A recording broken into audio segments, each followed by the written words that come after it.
আপনাদের সাথে শেয়ার করব রাবু কলা মেল্লো রেসিপি। তার জন্য আমি পেঁয়াজ, রসুন, শুকনা মরিচ, কাঁচামরিচ, সরিষা তেলের মধ্যে ছেড়ে দিয়ে হালকা কালার করে নিলাম। তাতে আমি 2 মিনিট সেদ্ধ করা মূলা শাক গ্রিন কালার থাকতে নামিয়ে নিয়েছি। আমি হালকা একটু রোস্ট করে নেব। এটা ওই ভাজা পেঁয়াজ মরিচের সাথে আর একটু ফ্রাই করব। বেশি রোস্ট করা যাবে না, এটা গ্রিন কালার থাকতে হবে। ফরেনাররা ভেজিটেবলের কালার নষ্ট হয়ে গেলে খাবে না। 2 মিনিটের মতো ফ্রাই করে তাতে আমি 1 পিস নারকেল কোরানো অ্যাড করে দিলাম।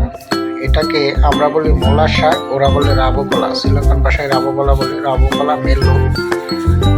আমরা যেরকম শাক বাগার দিই, টেম্পার করি, এটা এরকমই টেম্পার, শুধু শুকনা মরিচ কুচি করা আর সরিষা অ্যাড করে